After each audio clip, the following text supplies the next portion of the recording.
मध्य प्रदेश के उज्जैन शहर में बना महाकाल मंदिर इस दुनिया के लिए एक ऐसा रहस्य है जिसे सुलझाने के लिए बड़े बड़े वैज्ञानिकों के पसीने छूट गए हैं। आज आपको हम महाकालेश्वर मंदिर से जुड़े ऐसे 10 रहस्यों के बारे में बताएंगे जिन्हें सुनकर आपके होश उड़ने वाले हैं। दोस्तों, महाकालेश्वर मंदिर हर वक्त भक्तों की भीड़ से भरा रहता है। यहाँ भोलेनाथ के दर्शन करने हर साल लाखों की तादाद में भक्त आते रहते हैं। महाकाल के इस मंदिर में भगवान के 12 ज्योतिर्लिंग में से तीसरा ज्योतिर्लिंग स्थापित है। इस मंदिर के 3 हिस्से हैं। पहले हिस्से में शिव जी के परिवार की खूबसूरत मूर्तियां हैं, दूसरे हिस्से में ओंकारेश्वर मंदिर है और तीसरे हिस्से में नागचंद्रेश्वर मंदिर है। भगवान भोलेनाथ को समर्पित यह मंदिर सावन माह में खचाखच भरा रहता है। इस पावन सावन माह में सभी भक्तगण उनकी भक्ति में रमकर उनके जयकारे लगाते हैं। चलिए इसी सावन माह में महाकालेश्वर मंदिर से जुड़ी आपको 10 ऐसी बातें बताते हैं जो इसे दुनिया भर के मंदिरों से अलग बनाती है। भस्म आरती। इस मंदिर में महाकाल की भस्म आरती होती है जिसे देखने का मौका बहुत कम लोगों को मिल पाया है। ऐसा माना जाता है कि जो भी खुशकिस्मत इस आरती का भागीदार बनता है उसके सभी दुख दर्द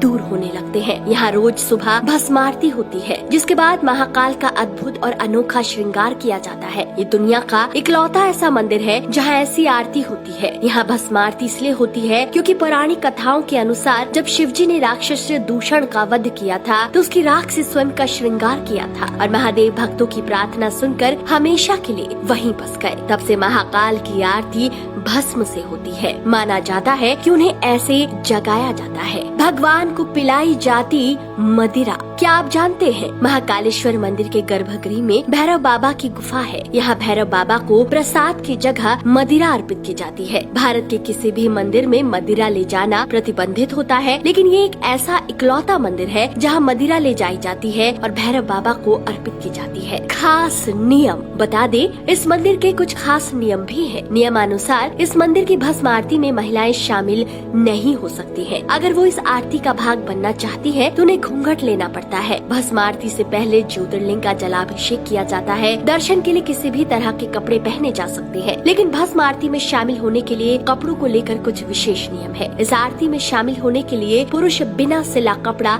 यानी धोती पहनते हैं और महिलाएं साड़ी पहनकर और घूंघट ओढ़कर शामिल हो सकती है। नागेश्वर मंदिर साल में एक बार ही खुलता है। महाकालेश्वर मंदिर के ऊपरी खंड में स्थापित चंद्र नागेश्वर मंदिर है। इस मंदिर की अनोखी बात ये है कि इस साल में सिर्फ एक बार खोला जाता है। भक्त इस मंदिर के दर्शन मात्र नाग पंचमी के दिन कर सकते हैं। माना जाता है यहाँ नाग देव जागृत अवस्था में है। स्वयं प्रकट हुआ था शिवलिंग। ऐसा माना जाता है इस मंदिर में जो ज्योतिर्लिंग स्थापित है वो उस समय प्रकट हुआ था जब उज्जैन नगरी के लोगों ने राक्षस दूषण के अंत के लिए महाकाल से आग्रह किया था। उनके आग्रह पर महाकाल यहाँ प्रकट हुए थे। राक्षस के वध के बाद जब शिव जी जाने लगे तब उज्जैन नगरी के लोगों ने उन्हें वहीं रुकने के लिए आग्रह किया। तभी से शिव जी शिवलिंग के रूप में वहाँ विराजित है जो स्वयं प्रकट हुआ था। यहाँ नहीं रुकता कोई भी रात को। उज्जैन नगरी के राजा महाकाल हैं और उनके राज्य में कोई दूसरा राजा नहीं रुक सकता, ना तो देश का और न ही प्रदेश का। ऐसा माना जाता है राजा विक्रमादित्य के शासन के बाद से इस मंदिर में रात को कोई नहीं रुक पाया है। जिसने भी यहाँ रात को रुकने का प्रयास किया उसके ऊपर संकटों का पहाड़ गिर पड़ा